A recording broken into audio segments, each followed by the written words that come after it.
கிறிஸ்து நீடி நேற்று நாமத்தில் அன்பினால் வாழ்த்துக்கள். என்ன கேட்குறேன், நீங்க எனக்காக உதவி செய்யறதுக்கு யார் இருக்கிறா?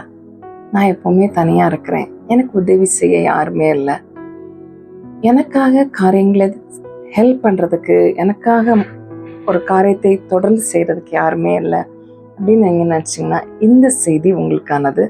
தொடர்ந்து கேளுங்க. அதை கேட்கறதுக்கு முன்னாடி நம்ம ப்ரேயர் பண்ணிடலாமா?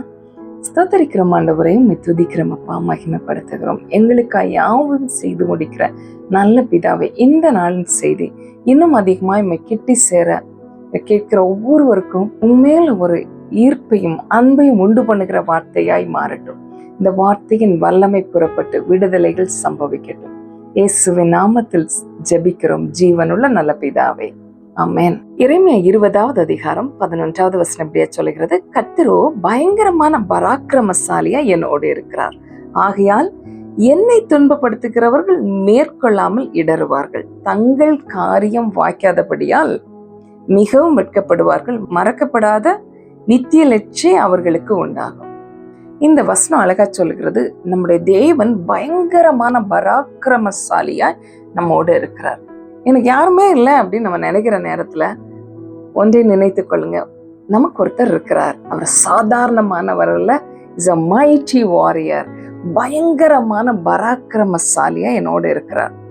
ஏசாயா 9வது அதிகாரம் 6வது வசனத்துல தேவனுடைய குணாதிசயங்களை எக்ஸ்பிளைன் பண்ணி அதுல கர்த்தருக்கு அநேக பெயர்கள் கொடுக்கப்பட்டிருக்கு. அதுல ஒன்று வல்லமை உள்ள தேவன்.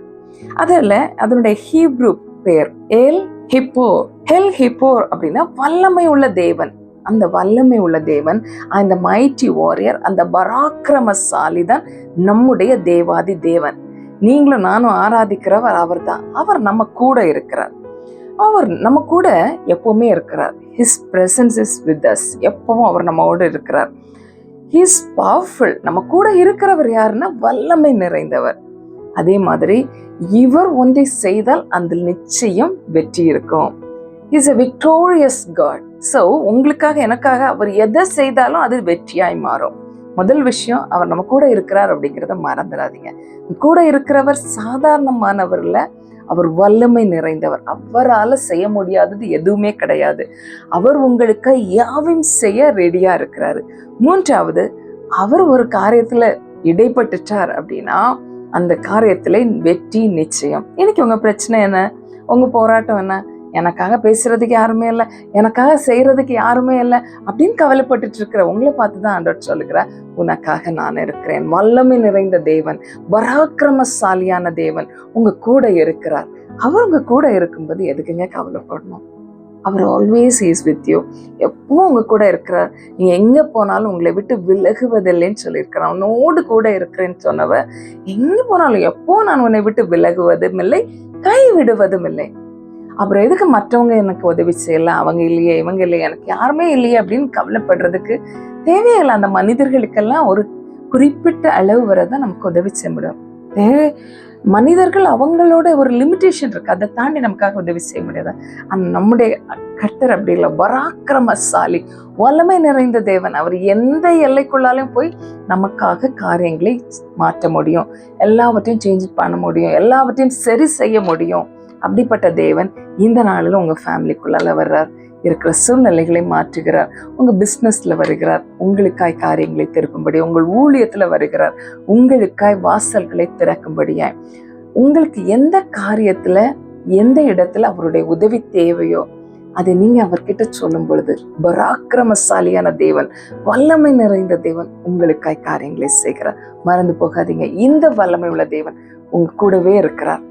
அவர் வல்லமை நிறைந்தவராய் இருக்கிறபடினால் எல்லாவற்றையும் அவரால் செய்து முடிக்க முடியும், எதையும் அவரால் செய்ய முடியும். அதே போல் அவர் நமக்காய் செயல்பட்டார் அப்படின்னா அங்க தோல்விக்கு இடமே இல்லை, வெற்றி நிச்சயம். உங்க லைஃப் வெற்றியா மாறுறதுக்கு கர்த்தரை சேர்ந்து கொள்ளுங்க, அவரோடு இணைந்து கொள்ளுங்க, அவரோட பேசுறதை விட்டுறாதீங்க. அவரை எங்க போனாலும் அழைச்சிட்டு போங்க.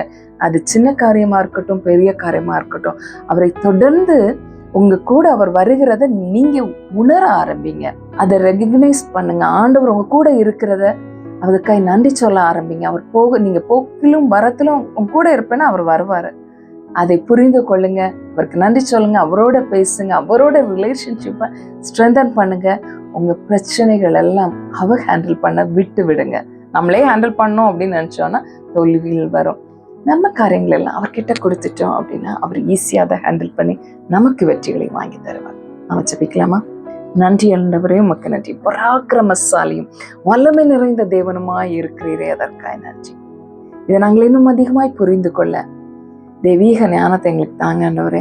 எங்க சூழ்நிலை பார்த்து சோர்ந்து போகிறத விட்டுட்டு, நாங்க கீழானவைகளை பார்த்து உடைந்து போகிறத விட்டுட்டு மேலான உண்மை நோக்கி பார்க்கிற அனுபவம் எங்கள் வாழ்க்கையில் உண்டாகட்டும். எங்களுக்காக யாவையும் செய்வேன்னு சொல்ற கர்த்தர் பராக்கிரமசாலி எங்க கூட இருந்து நீர் செயல்படுவதற்காக நன்றி. இந்த நாளில் என்னை கேட்கிற ஒவ்வொருடைய வாழ்க்கையிலும் பெரிய வெற்றிகள், விடுதலைகள், சமாதானம், சந்தோஷம் நீர் கொடுப்பதற்காய் நன்றி. இவர்களுக்காய் காரியங்களை திருப்பி கொண்டிருப்பதற்காய் நன்றி. இந்த நாளில் ஜெபிக்கிற ஜெபங்களுக்கெல்லாம் நீர் பதில் கொடுக்க வேணுமா ஜெபிக்கிற ஆண்டவரே, நீர் அப்படி செய்வதற்காய் நன்றி.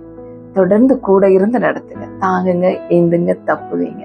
இயேசுவின் நாமத்தில் ஜெபிக்கிறோம் சுவாமி, ஆமென். சந்தோஷமா இருங்க.